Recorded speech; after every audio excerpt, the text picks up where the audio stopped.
Hello and welcome to another episode of the Embodied Union podcast. I'm Lindsay. I am Charlie. And today we're going to Pleasure Town.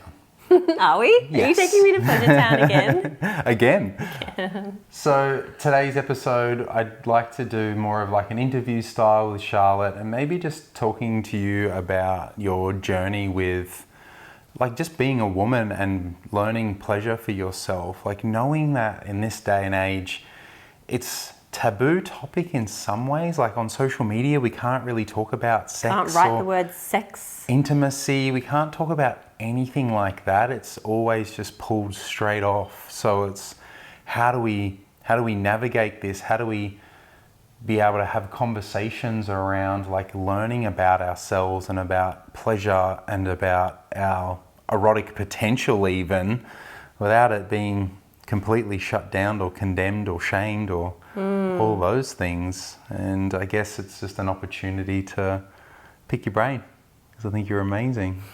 So I guess maybe just the conversation around that is just the journey. Like, you know, what was it like for you? Maybe first question could be something along the lines of like, what started your pleasure journey? So it's interesting because now I have so much awareness around it and I can zoom out and look down and see the big picture of it all. And I wouldn't have known this a few years ago, but now I can articulate it. I think like really young, I want to say like 5 or 6, like being aware of like pleasure in my body. And I remember there were a few moments in childhood, like I have this memory of like pressing my like mound against like the edge of the couch and just like noticing that was pleasurable, not understanding, but like having pressure. And I also remember this moment where we were just playing with my brother, like very innocent, but I kept trying to like bump us into each other so that I could like get a kiss. Like I just wanted to like be in the play of like kissing. And it was so innocent. And I remember my dad saying to me, I know what you're trying to do. And I'm sure it probably wasn't even in that voice, you know, but something about that has never left me. And I feel like that started the beginning of my like curiosity with like this shadow of shame around it. And then like from then, there's not really anything that I remember around exploring my pleasure at all. Like I know some like teenagers will like masturbate and get into their Eros and their pleasure. I was not like at all. I don't know, that part of me, I didn't feel activated at all. And then I got to 17, 18 or 17, and I'm at that age where people are starting to lose their virginity. My best friend has had sex. And so I remember then there was like an openness to like, well, this is just kind of what everyone's doing. I still didn't feel like it was my pleasure that was driving it. I wasn't exploring my pleasure, but I started having sex because everyone was starting to have sex. And it was, I don't know, drinking, sleeping around, very casual. Everyone was doing it, very normalized. And this is in Australia? This is in Australia, like 17, 18, and like, and that was kind of my introduction to sex. Like I shared before my virginity story. I don't actually know, you know, like there's 2 possible ways it could have gone with 2 different people, both of them drunk, both of them no one I was in a relationship with. And, but that set me up for sex being this casual, unconscious thing that I just did. Not for my pleasure, not because I was trying to explore my Eros or anything like that. I just did it because everyone else did. Right. Yeah. Yeah, okay. And so school years, exploring, having fun, I guess my curiosity here then speaks to, because I'm thinking about it as more of like a general thing, is like, what about, you know, relationship where sex started to deepen? Like the connection starting to deepen. Honestly, like you say that and it makes me laugh because No, not like, I didn't have anything like a relationship and the sex deepening and the connection deepening till my 30s, you know. So I did have partners. I had my first boyfriend when I was 19, then another boyfriend when I was 22, and then another one at 23, and like I dated. But again, the sex and the pleasure, it wasn't even pleasure. It was just having sex and like showing up for sexual acts because I wanted to be in connection. Right. I wanted to be chosen. I wanted to be, like, I really was performing in sex for all of my 20s because I didn't really know what to do because I wasn't in my body, in my pleasure. I was like, I've watched porn and that's what it should look like and it should sound like, and I'm sleeping with boys really who are also modeling porn. So it just became this very performance, goal-oriented, hard and fast, friction-based style of sex that was not at all for my pleasure, not at all coming from a place of like in my body, like having a good time. It's like I just was doing this thing that I thought I needed to do. And so sex didn't become it wasn't for my pleasure until I was in my 30s. Yeah, because I guess then it's like for the female listeners that might be, you know, asking or thinking about this and maybe resonating is like, maybe my question then becomes is like, when did sex then start to become more of a spiritual practice or more of a, you know, tantric style? Like what was the leading? Because you got into yoga, so I just thought maybe it might have something to do with like learning yoga and learning that. Not at all. Like, no, totally yoga. So sex became, so I started my self-development journey when I was 23, and it is when I started yoga that kind of got me into like, and I was studying psychology. Like I've always been interested in human behavior and like the nuts and bolts of things. And yes, I started more nuts, less bolts probably. started doing yoga, started like wanting to drink less, wanting to party less. And as I started to build my worthiness, and I started to like learn other ways of being and like my confidence, and just like, as I started to heal this part of me that was deeply insecure, then my awareness really around how my experience of sex was just absolutely not for my pleasure. Like sex started to become such a pain point. Right. You know, like while in relationship. just in general. Yeah. Like it just, I was kind of crossing my own boundaries and having sex, and I wasn't even really aware that that was a problem until I started self-development and loving myself more, and then realizing like, what am I doing? Like actually, what am I doing? And then so sex became this huge pain point that I was suddenly so aware of. And I still had a few years where I was like, I just want to be in relationships, so I'll just cross my boundary. And my body's no, over time, became so loud that I could no longer ignore it. Right, so sex as in like you'd get into a relationship and feel like, well, sex is like has to be a part of the relationship, like I have to show up for it. Is that what you mean? Yeah, so I would, anytime I entered into a relationship in the beginning, because the honeymoon phase would kind of like this excitement of coming together and this novelty, I found it easier to show up for sex. It still wasn't good, you know. I always had this hope that this next person is going to be the one to figure me out. And then I'd meet someone and there would be this excitement, and that would kind of have my libido there in the beginning. And then because I wasn't using my voice, because I didn't know my own body, because I didn't know my own pleasure, it was always the same experience of like, honeymoon phase wears off and I'm in this performance-based sex again, I'm here again, and it's shit. So would it start as performance, or would it actually be something that you would experience as pleasure? No, it was still performance-based. Wow. Okay. Like it wasn't until I was 27 that I had sex with somebody, and it was for the first time with that person, and I was sober.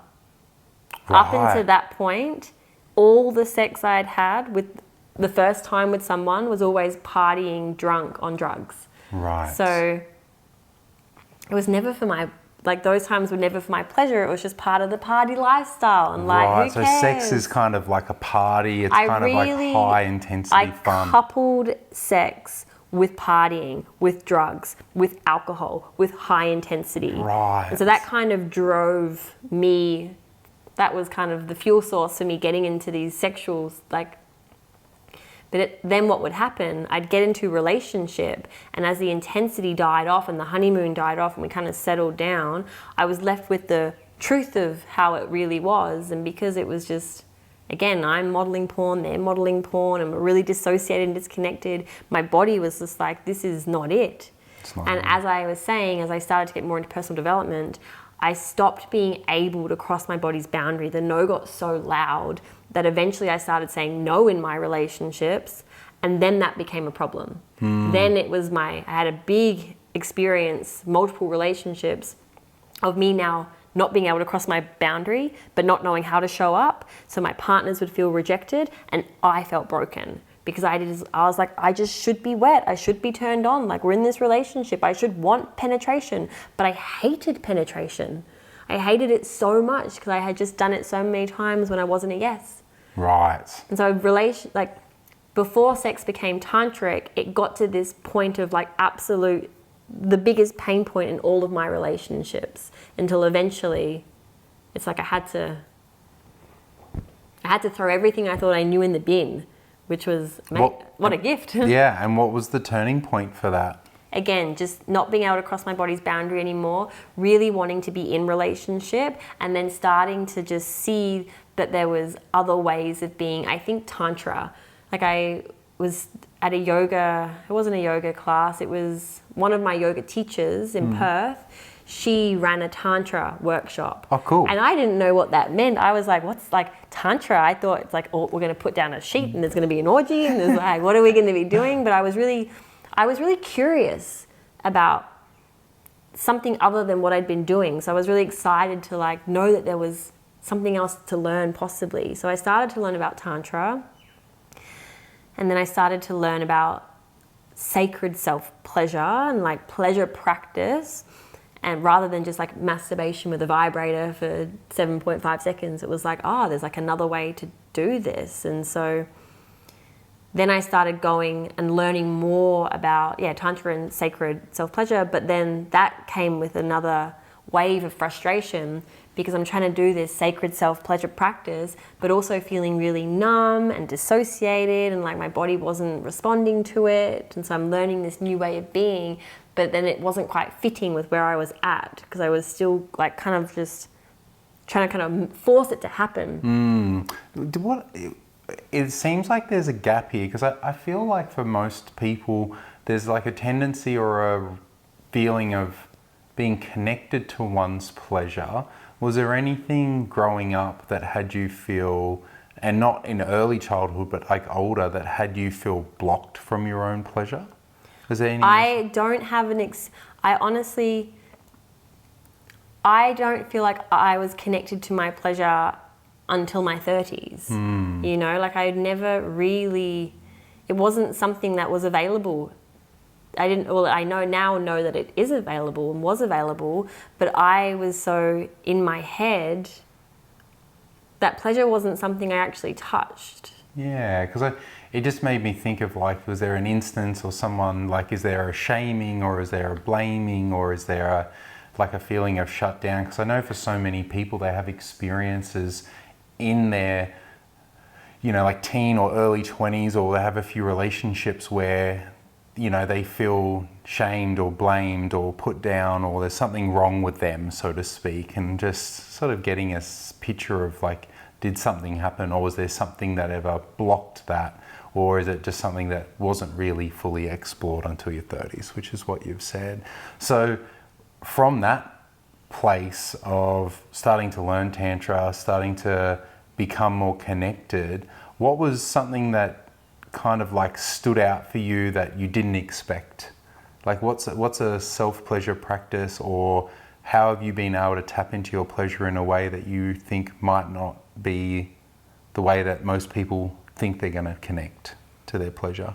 Well, I suppose spending over a decade having sex in this really unconscious way and coupling sex with intensity, high intensity, like friction, big stimulation, I never expected to find so much pleasure in the subtle realms and like the subtle sensations of my body, like in my 20s, I it was very much like that porn style of sex, and just hard and fast, in and out.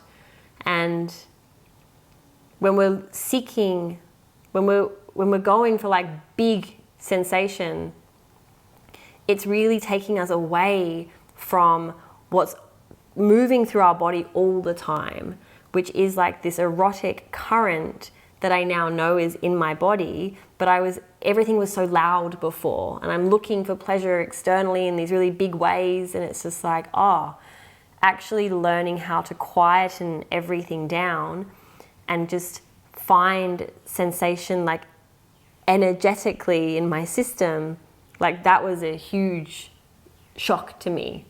I had no idea that there was so much pleasure in my body. Like even right now, pleasure is flowing through my system, and I can orient my awareness to kind of turn towards it, when before I was thinking, I just used to think I would find some partner who would know what to do with me, and that'll just make it all better. You have been very supportive in my pleasure journey, but it was, the biggest thing was just learning how to quiet down and turn inwards to the erotic current that is like on tap, forever flowing. It's right there. Yeah. If I can be quiet enough to hear it. Yeah, well, I think me meeting you and like getting to know you in the earlier days for me was like, I found that like my experience of you was that there was a lot of like energy in you. Like you have quite a powerful energy, you know, and to think that this woman hasn't been connected to it or isn't tapped into it seems almost like, not shocking, but it was like, how not, you know? And then to have this experience and being in relationship with you where it's like, gets to be something that we practice quite a lot. To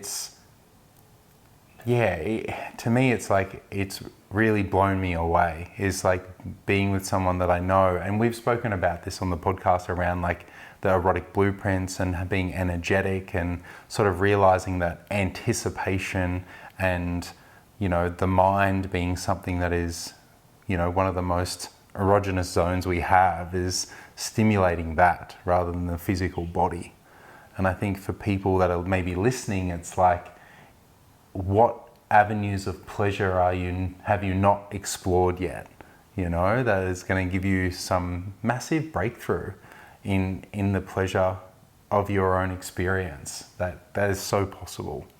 You know, I see you being such a big advocate for people, and especially women being in their pleasure, like to the point where now where you're running your membership and you're, you know, offering so much support to women in their own journeys. Well, I think the biggest thing for me and what I love helping women recognize is that pleasure is everywhere, and it's not hard if you're open and available to like just sitting in the sun and having the sun on your skin. You can orient your perception to perceive that as like erotic, you know, or like the feeling of the water in the shower, or putting music on and dancing. Like there's so much pleasure to be found, and if we can let ourselves be nourished by those little moments of pleasure, then we're just constantly like filling that cup, and then that is laying the groundwork for me to be able to tap into pleasure with you. You know, like if I'm in pleasure practice throughout my day in all these little ways, it's like, I'm already like, this energy is already flowing through me, and then we come into connection and it's just expanding on that. But I think the number one thing for pleasure is presence. You know, if I am present, if I'm truly present with the sun, or I'm truly present with the water, or I'm truly present with you, and the eyes that like eye to eye, heart to heart, like that level of presence, it's like it flips a switch. You know, and I don't even want to say flip a switch, because it's not like this on off. It's more that it just turns me towards what's actually happening. I'm now available to it.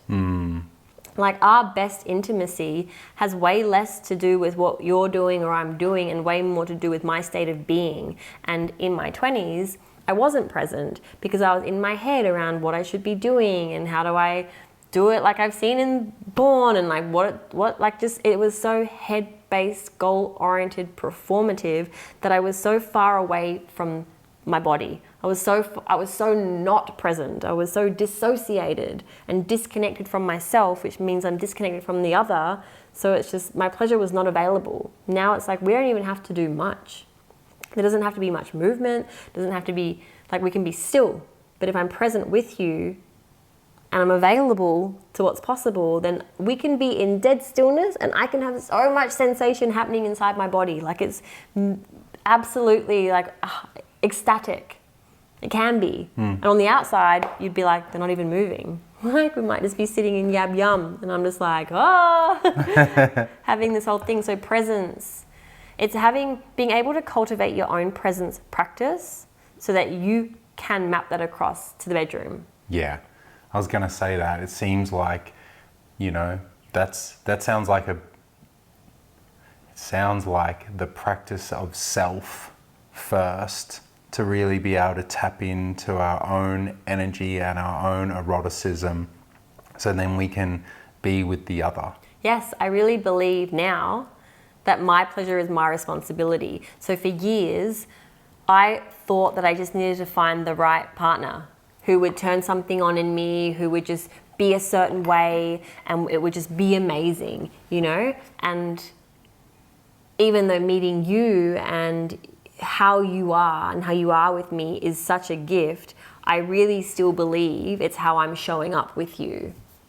I agree. That is what allows us to have the deliciousness that we do. Because even you could be doing everything that you're doing, and if I was in my head, dissociated and disconnected from you, it wouldn't land in my body. No. I have to be available to you and receptive to you. And that's one of the most beautiful gifts of the feminine, is actually being in her body so she can be receptive to like your nourishment. And I've definitely been in a relationship where I've had beautiful men try to nourish me, but I just can't even let it in because I'm not available. I'm in my head. And that's a me thing. Yeah.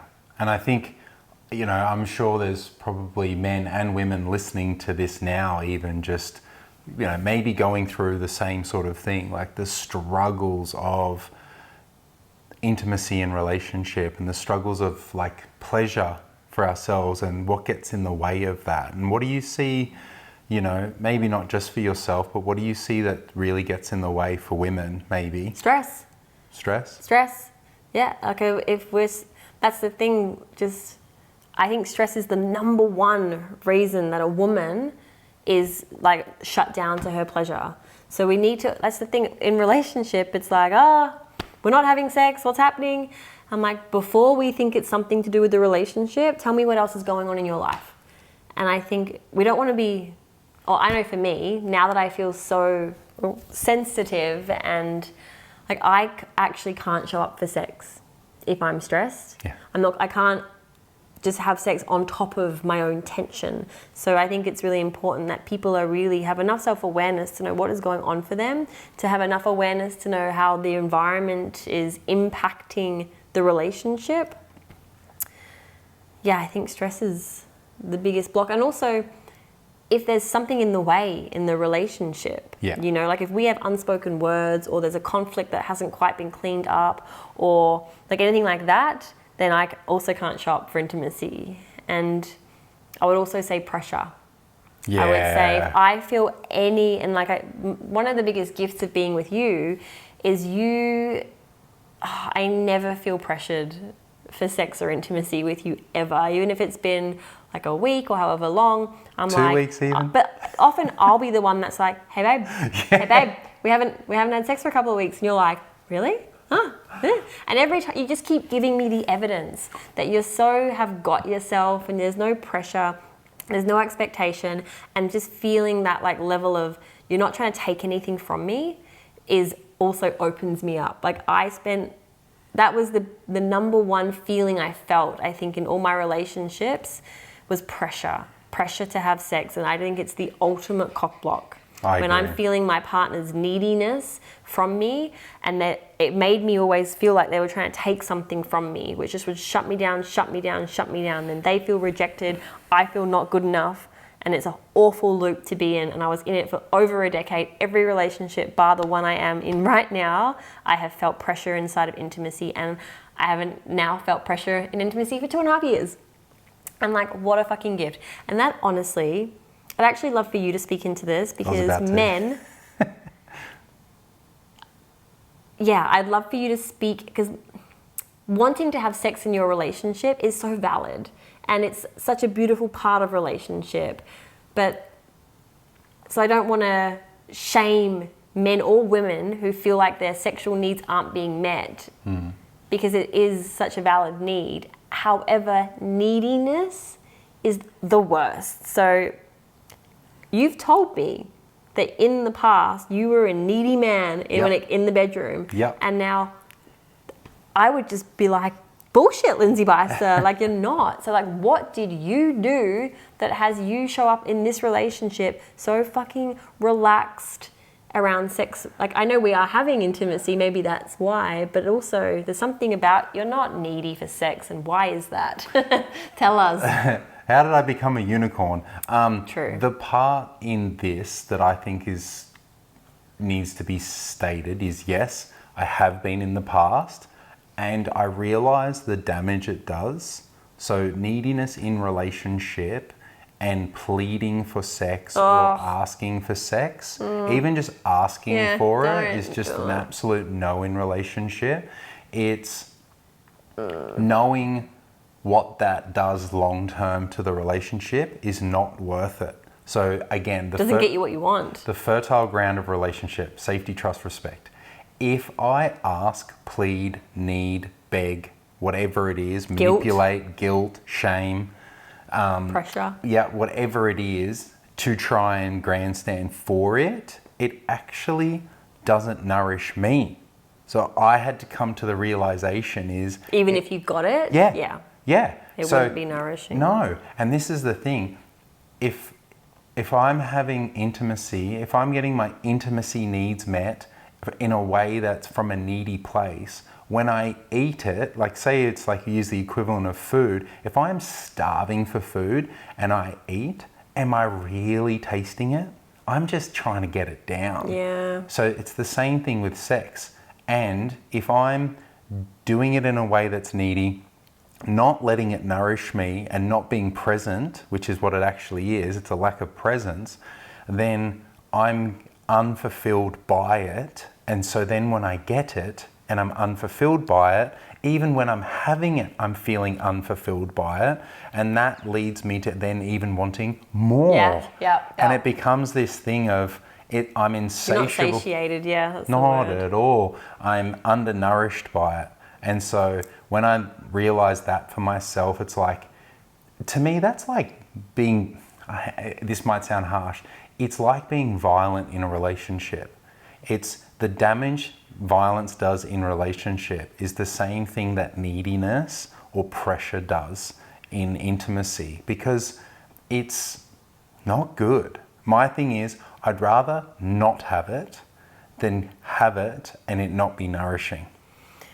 Yeah, powerful words. And how do we know that or not know that? The way that I was able to cultivate and learn this for myself was around celibacy. How long did you do? 3 months. Yeah, 3 months solid celibacy. In relationship. Yeah. And so why I recommend that to men, and you can do a feminine cleanse for 6 months if you really wanted to, if you weren't in relationship, or if you are in relationship, it's really giving yourself the opportunity to, like a fast, is it resets the desire. It resets you for what you actually need in relationship. And for most of the men, they're terrified of the thought of taking that much time away from it.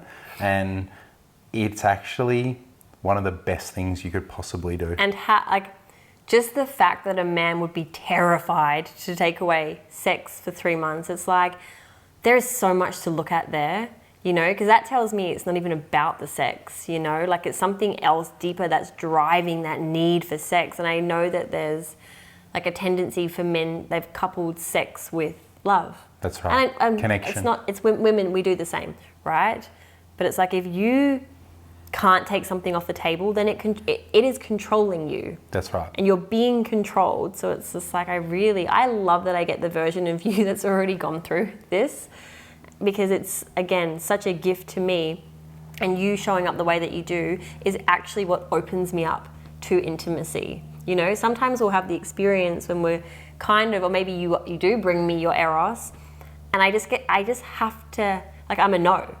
And then as soon as I'm like, no, then my yes comes forward because it's met by you by like, cool. So it's like, no problem. No problem. And so because I'm still healing that part of me that crossed my body's boundary for so long, sometimes I have to voice my no to become a yes. So then creates the safety for me. Yeah, and the same, like in a way too, it's the same sort of fun game that I like to play, which is, you know, bringing you into pleasure and being such a like a fan, a cheerleader for your pleasure. Yes. Just means that there's no pressure for the outcome. It's just like I'm a yes for it. It's like I'm a yes for it so much that I am a cheerleader for it. And if you then are in your pleasure, it's just like having a happy partner. It's like I said, I did a post a while ago about like glowing your partner up. It's like, why wouldn't you? You know, if there's a way in which to like have your partner feel more pleasure, be happier, be more joyful, more sensual, all the things, it's like, I'm a yes for that. Yeah. And that's a skill and relationship that I think all people should be bringing as best they can. And knowing yourself and knowing your own pleasure is a big proponent of that. Well, I just think it's so much better if I'm bringing my pleasure to you rather than you always feeling like you have to come and turn it on. It's just like if both individuals take responsibility for their pleasure and then they bring this overflowing cup, they bring their cups together, how amazing. Because then it's like if I come to you in that state, you just have something that you can tune into rather than like trying to turn something on, which like you can do that and that can be fun as well. But it's like, I love how you mentioned before how you're such a champion and cheerleader of my pleasure, because you'll set me up little stations, you'll run me baths, you're constantly doing little things that are just encouraging me to nourish myself. And like, it's like the best gift I can give me is putting me in my body. The best gift I can give you is putting me in my body. And the best gift I can give our relationship is putting me in my body. Yeah. So we're just always supporting that in each other. Yeah, big time. And what do you think, like I know you run a program and run memberships around this, is like, what do you sort of see, like what are the really key components of this, or what's been your sort of pillars? What are your pillars for you that you really like champion for yourself when it comes to self-pleasure or embodiment work? Again, it's like just, for me, every day I carve out time for my body, and the details are different. It's not always sexual or sensual, but it's more about that presence piece, you know? Okay. So I don't tend to start my work until 10, 11, 12 o'clock because the mornings feel very sacred, and it might just be a beach walk, or it might be doing some dance, or it might be doing like whatever it is. The details vary, but I'm just committed to having my nervous system feel happy, my body feeling happy, me being in presence. And that to me is like the foundation. And then things that I really enjoy to do. Well, for example, like the other day, you set me up a little pleasure station, and like what that looks like is music is always a really good anchor to be in my body. Mm-hmm. I like to imagine that I am being with myself how my perfect lover would be with me. And like, I really like touch on my skin. So I'll just touch myself. And again, it doesn't even necessarily have to be sexual or go into anything sexual, but it's like sensual and just like very present, you know, like in all of these areas that I like, my neck, and I'll play with my hair. And I find moving my body like hip circles or backwards and forwards, and like all of that can just be, it doesn't have to go into orgasm or anything, but it's just like I'm in my body, I'm feeling my energy, I'm in my presence, and like I really enjoy that. And I don't have this rigid thing around self-pleasure anymore, around it having to be, same as sex, I don't have an agenda. Yeah. I don't need it to end in orgasm, I don't need it to be penetrative. My agenda is be in my body, be present, and see where it goes. And then it's just the possibilities are open. And for the listeners that are I'm thinking like, what are the blocks? Like, what do you sort of see as like real blocks? Well, stress, like I said, I think is the number one. Yeah. And then the other one, again, it's like any tension in the relationship. Yeah. Like I think they are. And just being in your head. Being in your head, operating from a very head-based space. Like we want to be, as women, finding practices that have us inhabit our body, that have us live our life through our body. Like our mind is this tool, but when we're just in here all the time, it's like we're not, like it's I just don't want to be in there, you know? When I'm in my body, I'm in my pleasure. Awesome. Do you, I think, aside from stress and relationship tension, are you kind of getting at some other kind of blocks? well, what I'm thinking around is like, what have been the blocks to pleasure? And I'm thinking of like, so sometimes there's parental shame. Like I think about it, like the pleasure that, you know, you might have experienced when you were younger and, you know, dad's sort of saying some things. It's kind of like those sorts of things, or it could be a boyfriend saying something about, you know, about you, or I'm just kind of like naming or thinking about some of the blocks that maybe the listeners are coming up against when it comes to like body image and like how it should look or how it should sound, or, you know, those things where people have a relationship with themselves, and if they have blocks to themselves, then it might be really hard to drop into pleasure. Because to me, it's like, pleasure is like, you have to feel very safe to feel pleasure, you know, otherwise there's a lot in the way. Shame, guilt, fear, whatever it might be. To me, that really comes back to having that daily practice of being in presence, which is in relaxation, which is in safety. I definitely agree. Like if I'm not, like my best pleasure, the most pleasurable pleasure I've ever had has always come from a very relaxed place. So yeah, it's like safety is an inside job, and if you're carving out time every day to be in presence and tending to your nervous system, that is how you're cultivating safety in your system. And if you're in presence, then you're not in shame. If you're in presence, then you're not in guilt. If you're in presence, then you're not in your head. So I think that is, like, people always want some big cathartic process or something but to be the answer, but it's like presence is the answer, and we can let that be the answer. We don't actually need to overcomplicate it. But there are blocks to being in presence. So if somebody does have sexual shame or guilt or whatever it is, and you can't get into presence, and you want to work with someone who can help you be with those unreconciled feelings from childhood or whatever, so that you can get to presence. You know, like a lot of my work or our work as somatic therapists is helping people to sit with the barriers they have to ultimately being present. Yeah. And I think it's so true. Like I know you've spoken about it in the past, like the peak orgasm versus valley, you know, orgasm and pleasure and those sorts of things. Like even people wanting to go for high ecstatic, you know, pleasure, knowing that there's actually just so many different ways that pleasure can be experienced, you know, and I think that's really important. And I think, you know, like you say, is how can people be held in those spaces that they might not be able to do on their own? So I think maybe we wrap it up there, but I'd love to just like maybe give yourself an opportunity to speak about what you offer. If women are listening into this and have taken something from your journey, just, you know, if they want to work with you, how do people find out about you? Well, I suppose my model of working with sexual blocks now, like say for example, often a woman will be in freeze or in collapse, or she's numb, or she's dissociated, or she does have shame, or she does have internalized guilt. It's really supporting her through somatic work to bring her attention and care to those parts, so we can see what they need, we can attune to them, we can let them integrate, we can give them the missing experience. And so I offer private sessions with women.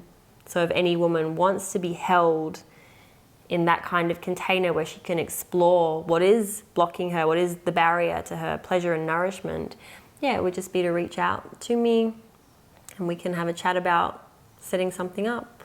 Yeah. It's really beautiful work. Where's the best place for them to catch you? Same as always. I am Charlie S. Hannah on Instagram, or through the Embodied Union Instagram, or even through you, Yeah, Lindsay B. Yep, if you're following Charlotte along or me along, then you can get in contact with Eros. And if you're a man that is struggling with neediness or feeling like your needs aren't met, but you're not really sure how to bring a different energy forward, I highly recommend sitting with this man. I would love to help. I want every man to have the level of skills and understanding that I do, such that they can have just such an epic experience of intimacy and relationship, because it gets to be such a cherry on the top. It gets to be good. It does, and like for the first time in my life, intimacy is a highlight in my relationship. It's a highlight in my life.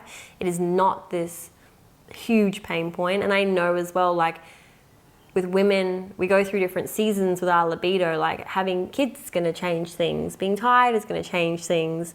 Going like later on into menopause will change things. So having your partner be deeply understanding, deeply attuned to like where you're at and not taking it personally or making it mean something about him is such a gift. I can't recommend it enough. Well, thank you so much for today. Thank you for letting us into your life and your story, and I just am such a champion for you and just loved hearing about it. So thank you. I love you. Thank you for asking great questions. And thank you guys for joining us, and we'll see you. Replies on the wall. I love you, sweet man. Love you. Critter. Critter.